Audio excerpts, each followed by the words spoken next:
Bonjour à tous et à toutes et bienvenue sur Canal+, bien sûr. Quel bonheur, sincèrement, quel bonheur de vous retrouver aujourd'hui dans une salle de cinéma. Si un jour on m'avait dit ça, parce que c'est vrai, messieurs, Pierre et Thierry, d'abord merci d'être avec nous. C'est vrai que si un jour on nous avait dit qu'on serait privé de cinéma depuis 2 mois et demi aujourd'hui, ça nous aurait semblé absolument hallucinant. Donc c'est vrai qu'il y a un vrai bonheur d'être ici à Paris, à l'UGC Normandie, que vous partagez, j'en suis sûr. Qu'est-ce que ça vous fait de vous retrouver dans une salle de cinéma tous les deux aujourd'hui? Ça nous fait un plaisir fou pour les raisons que partagent tous les amateurs et fous de cinéma, parce qu'on n'a jamais connu ça dans toute notre vie, depuis notre plus jeune âge. Et depuis qu'on a tenu le conseil d'administration du festival ce matin, je reçois des messages, des choses comme ça, etc. Et on me dit, qu'est-ce que tu fais cet après-midi? Je dis, je vais aller... Tu vas au cinéma? Vénard. Vénard. Oui, puis en plus, Oui, grâce à Canal. En plus, c'est ici que chaque année on annonce la sélection. Donc on a voulu revenir et en effet, l'hommage qui consistait déjà chaque année d'être dans une salle de cinéma pour évoquer la sélection de Cannes est encore plus fort cette année, d'être accueilli à nouveau par UGC et c'est un petit salut à tous les exploitants de France et du monde entier, parce que c'est le cas dans le monde entier, donc tout ça va repartir. Mais c'est un beau plan quand même. Hein. C'est un plan Cette magnifique. salle magnifique, historique, vide. Ouais. Des salles de cinéma qui vont réouvrir le 22 juin prochain. D'ailleurs, je tiens à signaler que Canal accompagnera l'ouverture de ces salles. C'est important de le préciser. Plus que jamais, puisqu'on va bien sûr parler du Festival de Cannes. Rappelez que Canal, là aussi, est un partenaire quasi historique aujourd'hui, ce festival. Et le cinéma, vous le savez, pour Canal, c'est très important. Tous les cinémas. Je sais que tu y tiens aussi, cher Thierry. Tous les cinémas, c'est toujours très éclectique, la sélection du Festival de Cannes. On va revenir, tu le disais à l'instant, d'habitude c'est en avril, là on est le 3 juin, il y a eu le Covid-19 entre-temps, mais à aucun moment vous avez baissé les bras, c'est-à-dire qu'il a toujours fallu lutter pour que ce festival, cette année 2020 très particulière, existe. En tout cas, les cinéastes n'ont pas baissé les bras puisqu'ils nous ont envoyé 2067 films. Record. Qui est un record. Donc eux travaillaient et c'était presque la moindre des choses pour nous que de recevoir ce travail, de voir les films. Et en effet, avec Pierre Lescure, avec le conseil d'administration, et avec les professionnels, Cannes ne jouerait pas de manière traditionnelle au mois de mai et dans la ville de Cannes.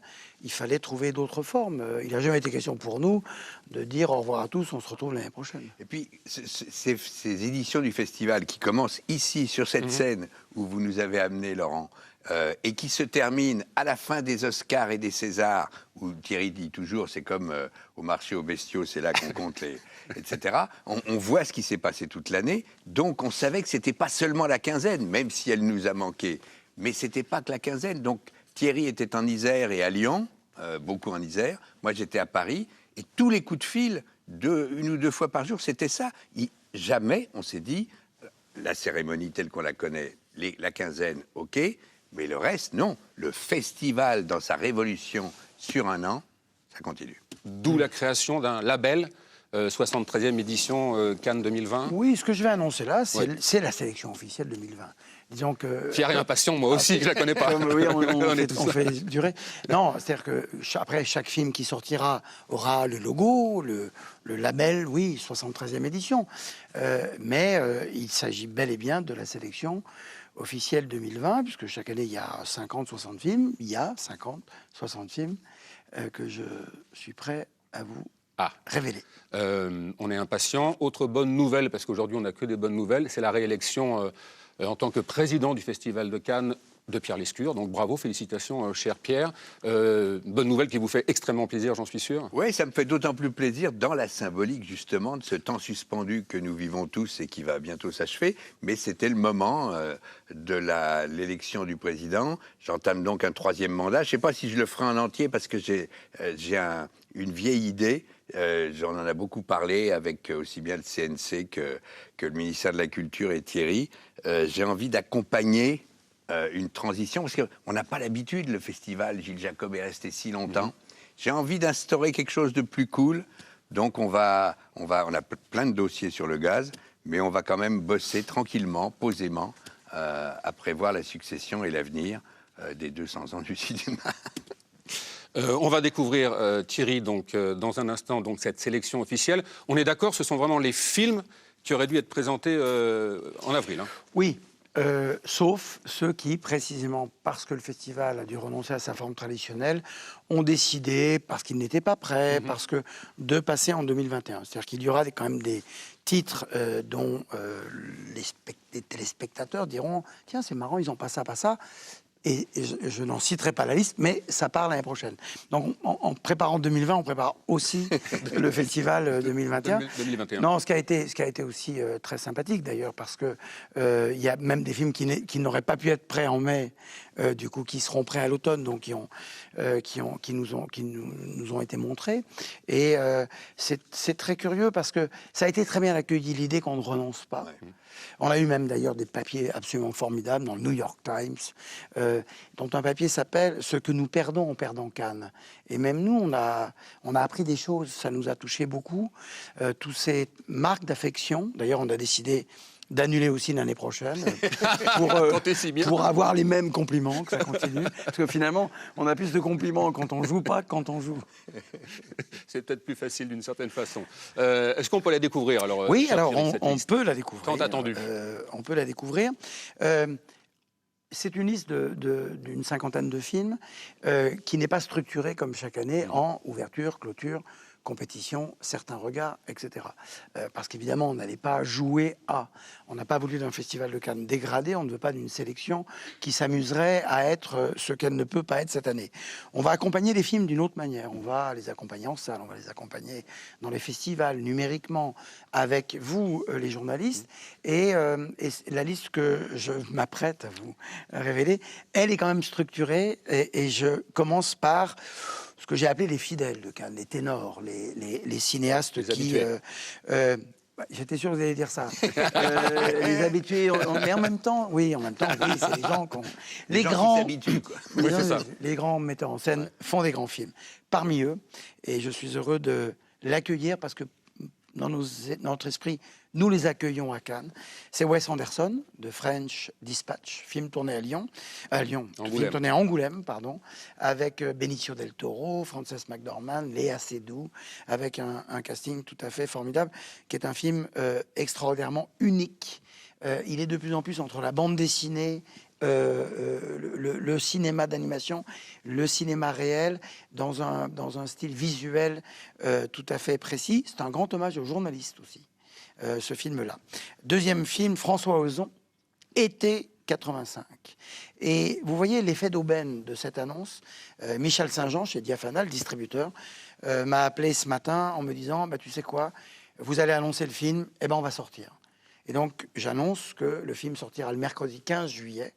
Là, au tout début de la réouverture des salles, parce que pour qu'elles ouvrent dans de bonnes conditions, il faut qu'il y ait des films. Il y aura le film magnifique, très personnel, de François Ozon. Ce qui fait que le lendemain du 14 juillet, sur les Champs-Élysées, on pourra venir à l'UGC Normandie voir le film d'Ozon. Voilà, même une avant-première. True Mother, c'est un film, c'est un titre anglo-saxon pour un film japonais, celui de Naomi Kawase, qui a fait partie du jury, qu'on connaît très bien, qui est un film très émouvant sur l'adoption. Ensuite, il y a deux films, un metteur en scène, deux films. Et un metteur en scène qui est cher à notre cœur, mais qu'on n'a pas vu depuis très longtemps. Il s'appelle Steve McQueen, qu'on avait découvert avec Hunger, qui ensuite a fait une carrière très hollywoodienne, il vient des arts plastiques.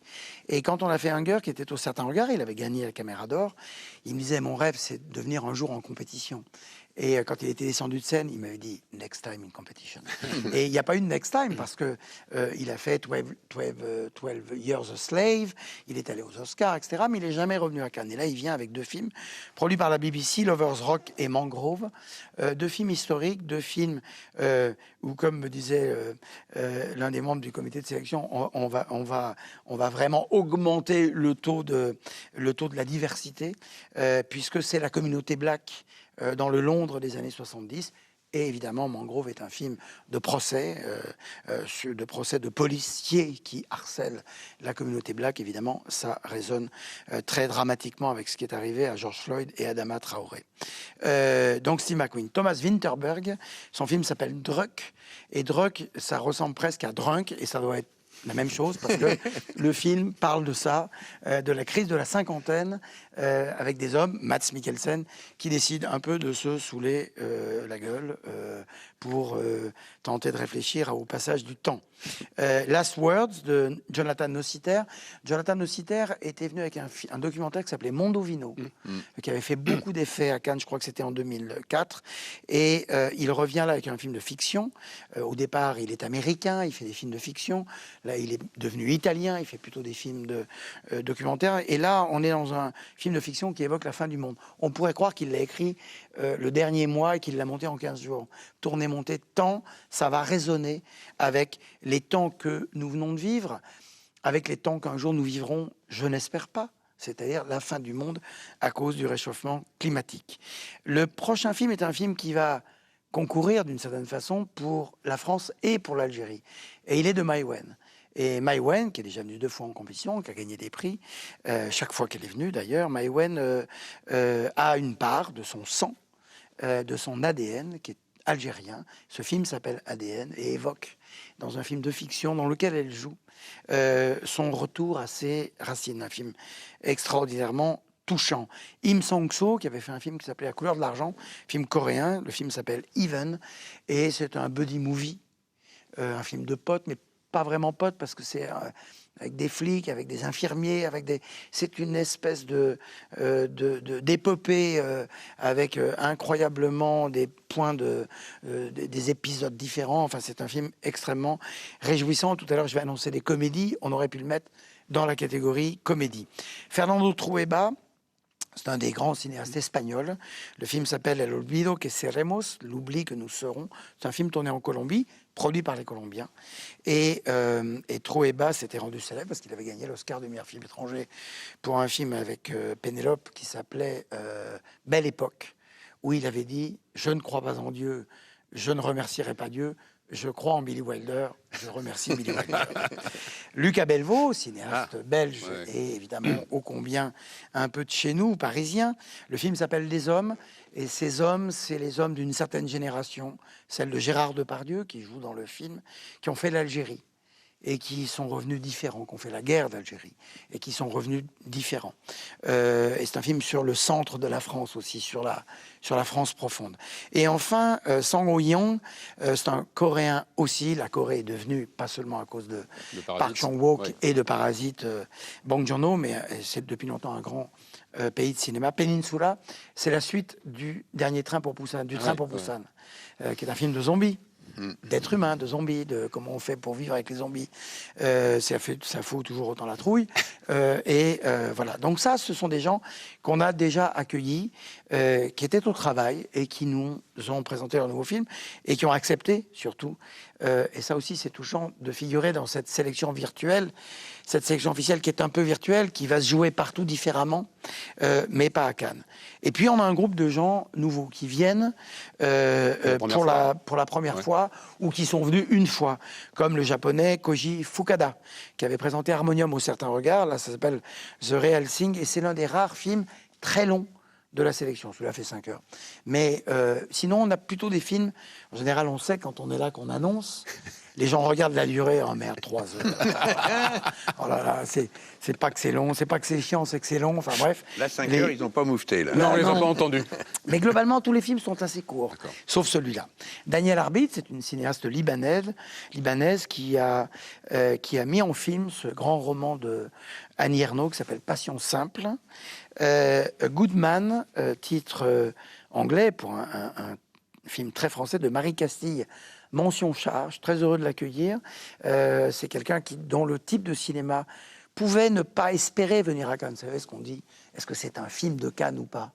Eh bien là, je pense que c'est un film de Cannes, et c'est un film assez grand public, d'un sujet que je ne vous révélerai pas parce qu'on se fait cueillir par ce dont le film parle, mais c'est un sujet de société tout à fait important. Les choses qu'on dit, les choses qu'on fait, c'est Emmanuel Mouret qui le dit, lui aussi, vient en sélection officielle pour la première fois, avec Vincent Macaigne. Alors nous, on se fait toujours un petit podium chaque année des acteurs ou des actrices qui ont le plus tourné. Cette année, il y a Macaigne. Au sommet du podium, il y a Nils Schneider qui a beaucoup tourné également, mais Vincent Macaigne est dans ce film-là. Striding into the Wind, c'est un film chinois de Wei Jushun, aussi pareil, un film sur la jeunesse chinoise. Et ça commence à devenir un genre en soi. La Chine, grand pourvoyeur de films. Pasquale Sisto, c'est un Américain.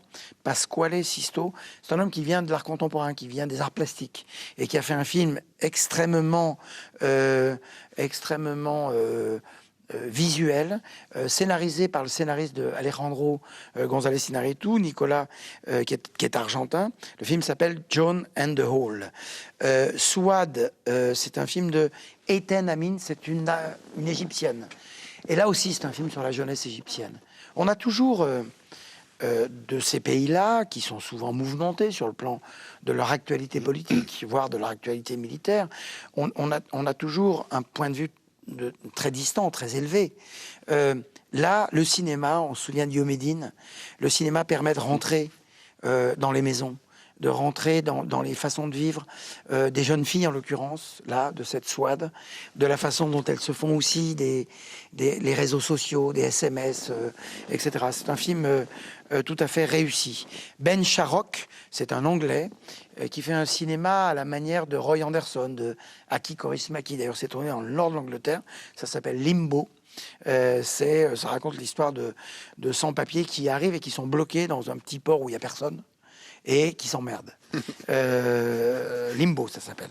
Here We Are, film de l'Israélien Nir Bergman. C'est aussi un grand pays de cinéma, Israël. On a vu beaucoup de choses, des choses qu'on a vues très bien qui repartent pour l'année prochaine. Rouge de Farid Bentoumi. Farid Bentoumi avait fait un film avec Sami Bouajila qui s'appelait Viva l'Algérie. Et là, c'est aussi avec Sami Bouajila. Rouge, c'est pas la couleur du drapeau rouge, mais la couleur des boues rouges d'une usine dans laquelle Sami Bouajila est le grand responsable syndical et qui embauche, l'usine embauche sa fille, qui est Zita Enro, qui est une sorte d'Erin Brockovich, et qui va mettre son nez là-dedans parce qu'en plus, elle est médecin et elle est là pour la médecine du travail. Sweat, du Suédois Magnus van Horn. On a beaucoup de films qui viennent du nord de l'Europe. De toute façon, là, cette année, on a battu des records en termes de diversité de provenance géographique sur la sélection.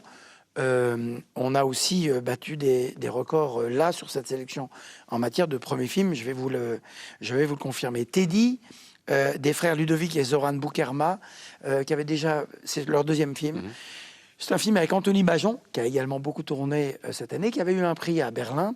C'était pour le film de... C'était pas La Prière?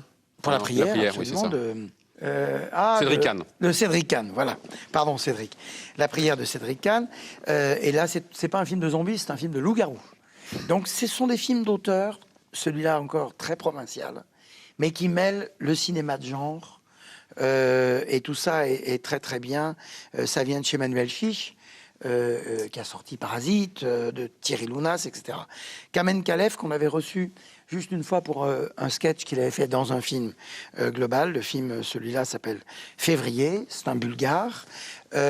Enfin, Francis Lee a fait un film qui est presque un film qui se situe dans la lignée du film de Céline Sciamma, Portrait d'une jeune fille en feu, dans la mesure où qu'est-ce que c'était qu'être homosexuel à d'autres époques, et pour des femmes qui pouvaient ni l'exprimer dans le rôle qu'elles jouaient dans la société, ni l'exprimer tout court pour ce qu'était la société. Ça s'appelle Ammonite et c'est avec Kate Winslet, qu'on a assez rarement accueilli d'ailleurs au Festival de Cannes. Je parlais de Vincent Macaigne, Médecin de nuit, de Elie Wajman. C'est presque un bad lieutenant, mais à Paris et chez les médecins. D'accord. C'est-à-dire que c'est une traversée de nuit dans un Paris qu'on ne connaît pas, en tout cas qu'on ne soupçonne pas, ou plutôt si on le soupçonne, mais justement on ne le voit pas. Oui. Et c'est Vincent Macaigne et la toujours extraordinaire Sarah Giraudot. Enfant terrible de Oscar Roller. Oscar Roller, c'est un cinéaste allemand qui fait partie de cette nouvelle génération avec Fatih Akin, de gens qui font beaucoup de films. Tout n'arrive pas jusqu'à nous. Et celui-là, on a souhaité le retenir parce que l'enfant terrible, c'est Fassbinder. Et enfant terrible, existence terrible. Il est mort très jeune, avant 40 ans, après avoir fait tourner 40 films, mis en scène 25 pièces de théâtre, fait de la télévision, etc. Et le film a trouvé une forme très théâtrale pour raconter cette existence qui passait évidemment par l'alcool et la drogue. Et Pascal Plante, c'est un cinéaste canadien.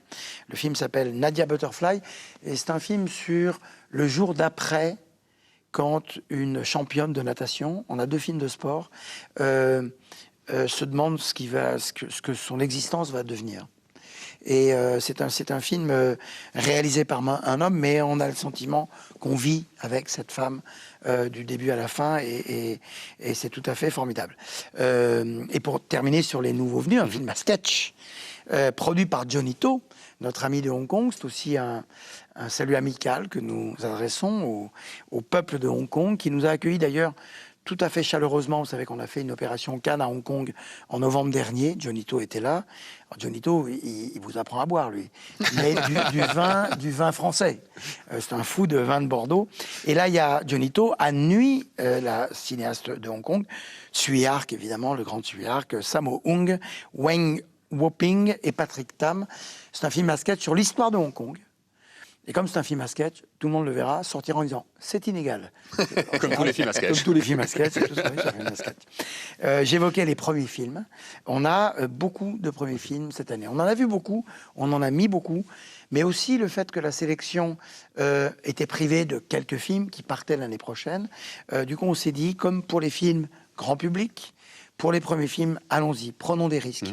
Dans ces premiers films, c'est souvent que il y a des gens célèbres qui n'ont jamais fait de cinéma et qui en font. Là, il y a un acteur célèbre. Si je vous dis qu'il a débuté dans le premier film de Sean Penn, Indian Runner, et qu'on l'a vu évidemment beaucoup dans Le Seigneur des Anneaux, c'est Viggo Mortensen, qui fait un film qui s'appelle Falling. Viggo, vous savez, il est photographe, il est poète, il est éditeur, il a toute une vie en dehors de son statut de superstar, et là, c'est un film très personnel. Il y a un truc sur les films d'acteurs et d'actrices, ils prennent jamais la caméra pour rien. Et bien là, c'est également ce qui s'est passé. Le film a été montré en clôture du festival de Sundance. Et de ce point de vue-là aussi, on a fait beaucoup d'échanges avec des festivals amis pour essayer de faire circuler les films. Il y a certains de ces films-là qui iront à Sundance, au prochain Sundance, histoire que ces films soient vus. Ninja Tiberg, c'est une cinéaste, une réalisatrice suédoise, son premier film également. Le film s'appelle Pleasure. C'est une drôle d'histoire. C'est l'histoire d'une jeune fille suédoise qui va à Los Angeles, qui veut devenir une superstar et qui du coup devient une superstar du cinéma, de l'industrie pornographique. Et on voit cet appétit à se montrer sur les réseaux sociaux, à se photographier, etc. C'est un film ultra contemporain, très dérangeant bien sûr, et incroyablement puissant. Comme est le film de Charlène Favier, Slalom. Slalom, c'est le slalom de ski. Et Charlène Favier, qui vit en Haute-Savoie, c'est son premier film, a fait un film sur l'emprise qu'un entraîneur peut avoir pour une athlète. Et il a été écrit il y a 2 ans. C'est cet hiver qu'on a révélé des affaires d'emprise sexuelle ou d'agression sexuelle dans le monde du sport. Oui. Eh bien, le film parle de ça. C'est avec Jérémy Régnier, toujours impeccable Jérémy Régnier, et des jeunes acteurs. Non, c'est un film, un premier film formidable. Casa de Antigua, de João Miranda, c'est un film brésilien. Le Brésil va mal, comme on le sait, le cinéma brésilien va pas très bien. Walter Salles m'a dit, parle de nous, dit qu'il faut nous aider. La Cinémathèque au Brésil, la Cinémathèque nationale, est également en grande difficulté. Ça, c'est un premier film. Et Miranda était venu et avait reçu une mention dans la compétition des courts-métrages il y a quelques années à Cannes. Jimmy Kerouz, c'est aussi un premier film, c'est un Libanais.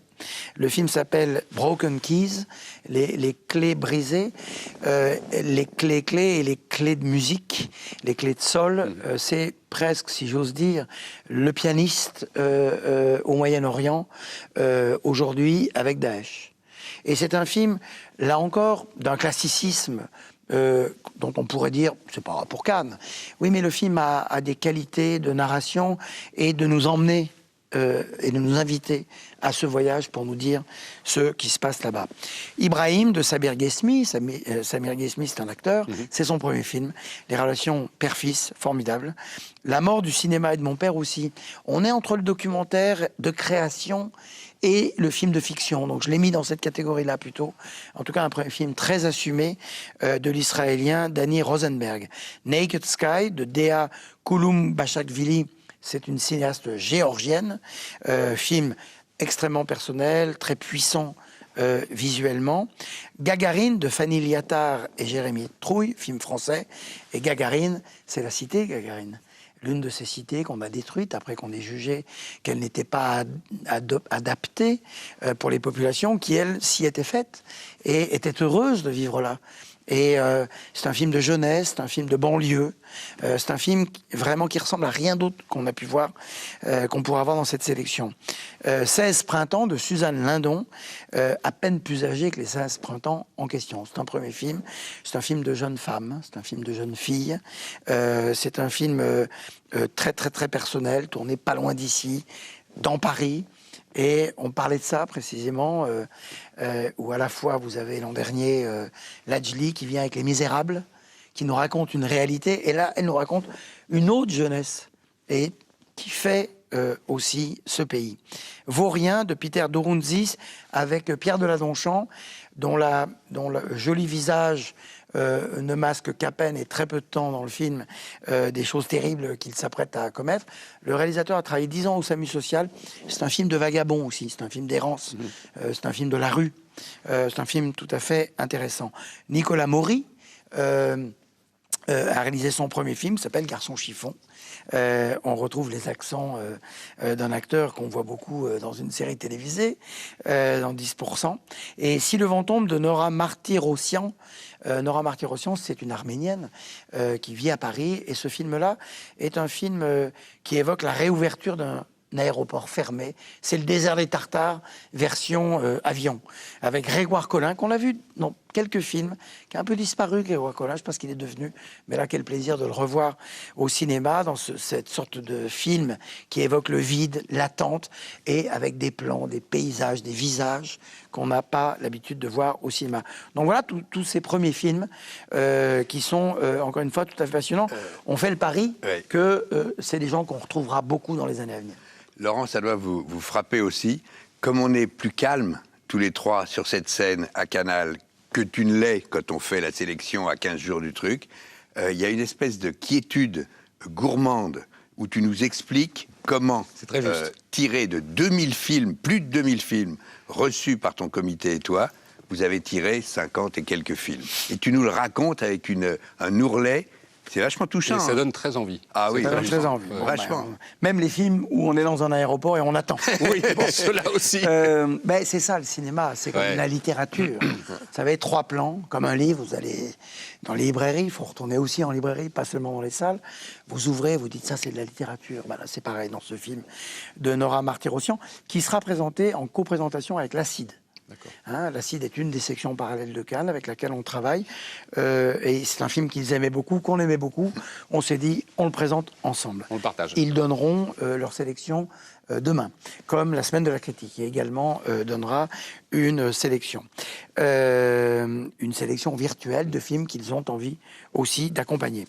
3 documentaires, vous savez qu'on a réintroduit il y a quelques années à Cannes le cinéma documentaire, qui est du cinéma tout court.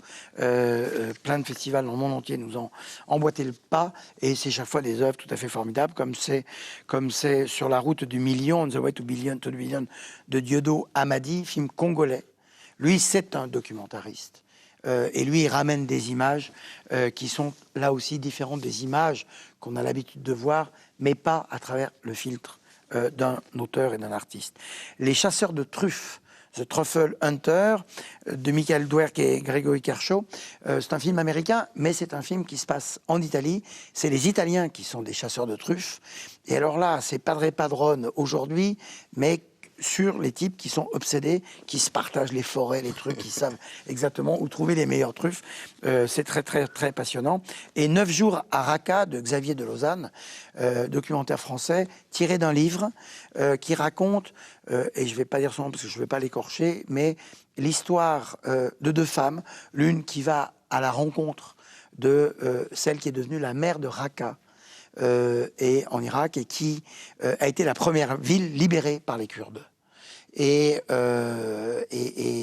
c'est un film très très impressionnant sur la détermination, et pour dire que le féminisme est une chose pour laquelle on se bat tous les jours, partout, et que là-bas, le féminisme a une sorte d'évidence par l'intelligence, par la détermination, par la volonté politique de cette femme.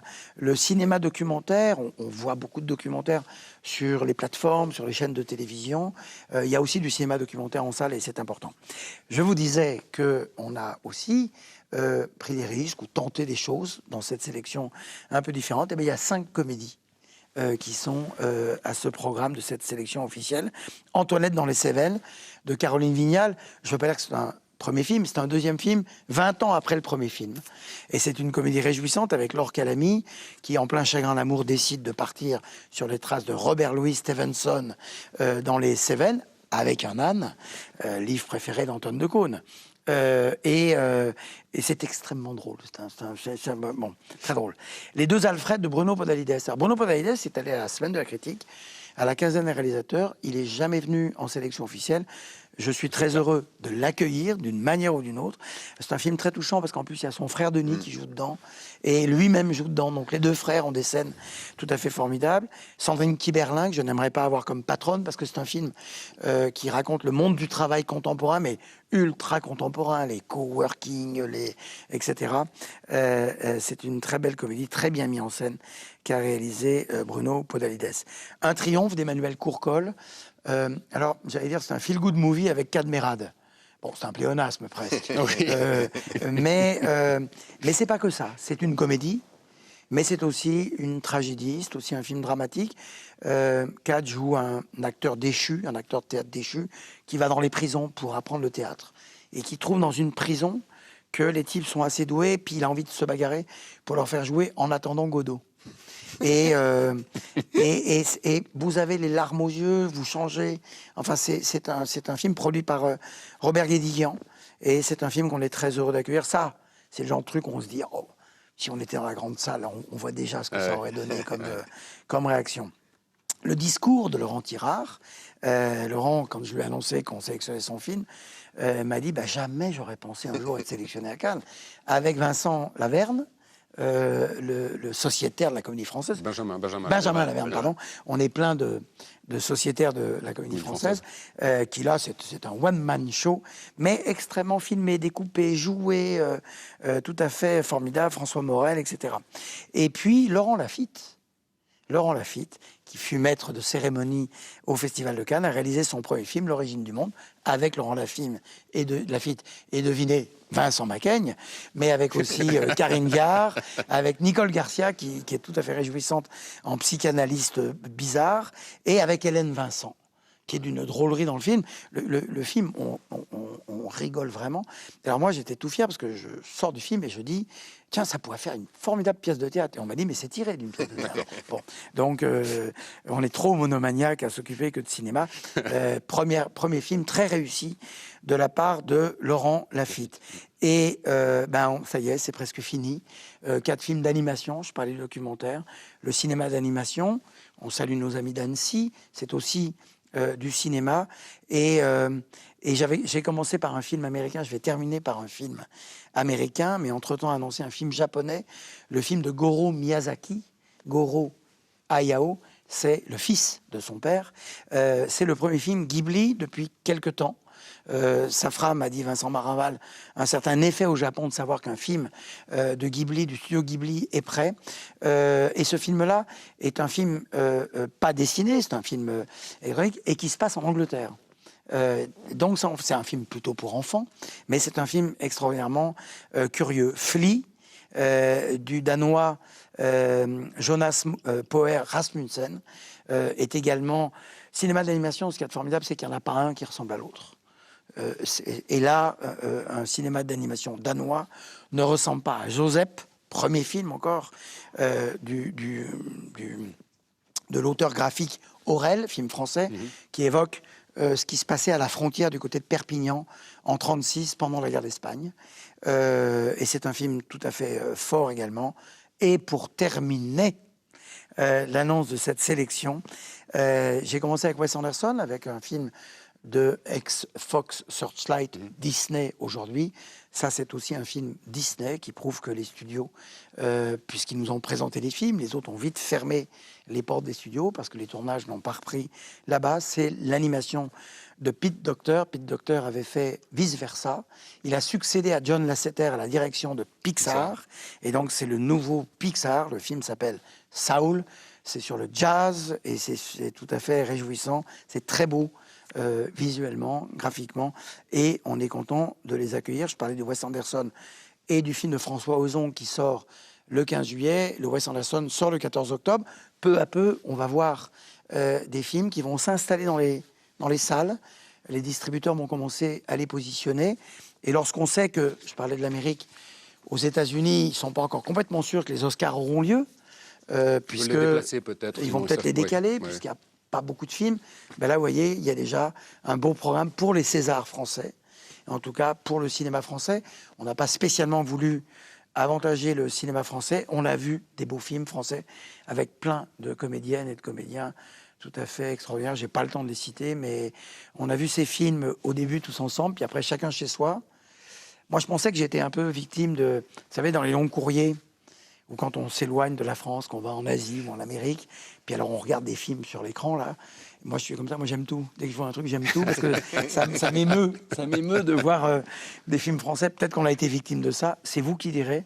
Mais qu'est-ce qui leur a pris, chaque année vous le dites, qu'est-ce qui leur a pris de prendre tel film, mais j'espère aussi que, j'espère pour tous ces films-là que vous vous direz que on a bien fait de ne pas lâcher l'affaire. Ça donne envie. Hein. Oui, alors ça donne envie, mais c'est important de le préciser, avec vraiment l'envie de les accompagner, parce que vous le disiez tout à l'heure, cher Pierre, mais c'est vrai que souvent ces films que l'on voit à Cannes pour la première fois, ils font très souvent un parcours incroyable qui les amène jusqu'aux Oscars.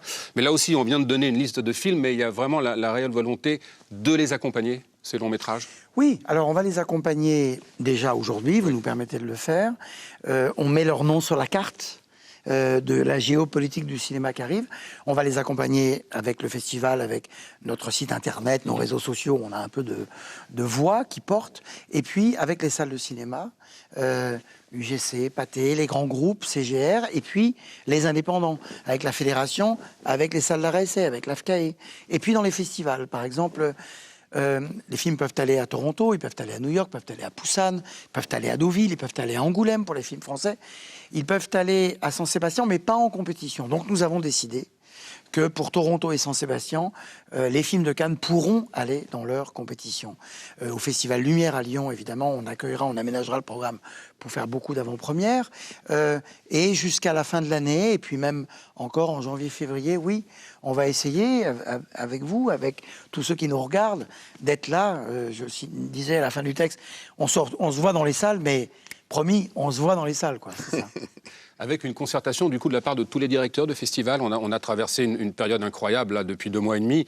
On a tous eu très peur pour le cinéma et malheureusement c'est pas terminé d'ailleurs parce que au moment où on se parle, les salles sont encore fermées. Mais il y a eu des échanges pendant ce confinement avec Venise, avec Berlin, avec Toronto, avec oui, beaucoup. D'abord, on se parle très souvent. D'abord, il faut dire que les 2 seuls festivals qui ont joué sont le Festival de l'Alpe d'Huez en janvier dernier et le Festival de Berlin. Et ça s'est arrêté juste après. Ouais. Vincent Pérez, qui a un beau festival de patrimoine à Lausanne, a dû annuler l'avant-veille de l'ouverture. Ouais. Je parlais avec Lily Histin de Locarno. Elle voulait accueillir Cannes. Elle a été obligée de renoncer à son tour. Là, les festivals de l'automne, a priori, vont jouer. Donc oui, on s'est parlé beaucoup. Et vous mentionniez Venise. On a évoqué l'idée peut-être de faire quelque chose. Ils sont en plein travail, eux aussi, de leur sélection, de faire également quelque chose avec Venise.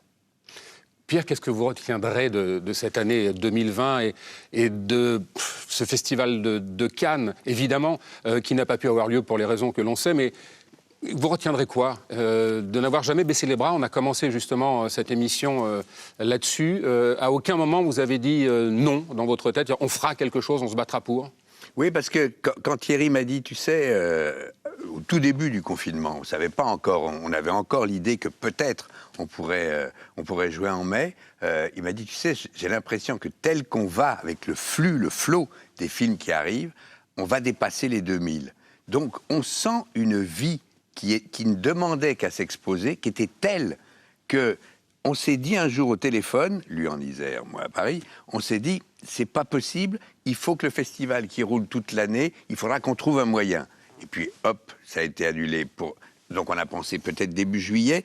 Et puis quand le début juillet, il a fallu tirer un trait, on s'est dit, il faut que de toute manière, on accompagne, parce que c'est ça la résonance de Cannes. Cette palme, ce joli décor que vous avez posé et même, regardez le fond, c'est le fond de la salle Lumière là-haut, que vous avez posé sur la scène de l'UGC Normandie.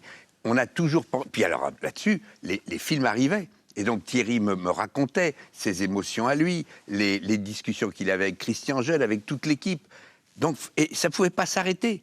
Et on sentait que ça butait contre la porte du cinéma fermé, qui allait ouvrir un jour. Il fallait qu'on soit là pour l'accompagner. Je pense que c'est l'illustration émouvante et très, très spectaculaire de la force annuelle, sur 365 jours, du Festival de Cannes. Mais c'est intéressant parce qu'il n'y aura pas de palmarès, il n'y aura pas de compétition, mais finalement, est-ce que ce n'est pas l'essence du Festival de Cannes, c'est de montrer des films? Exactement. Oui, là, les films sont tous démocratiquement sur la même ligne. Exactement, bravo. Alors après, il y a un truc qui nous agace toujours, c'est quand les gens disent « Mais pourquoi ils ont mis ça en compétition et ça en certains regards, ils n'ont pas... » Bon, là, carrément, chacun pourra décerner sa caméra d'or, peut-être sa palme d'or.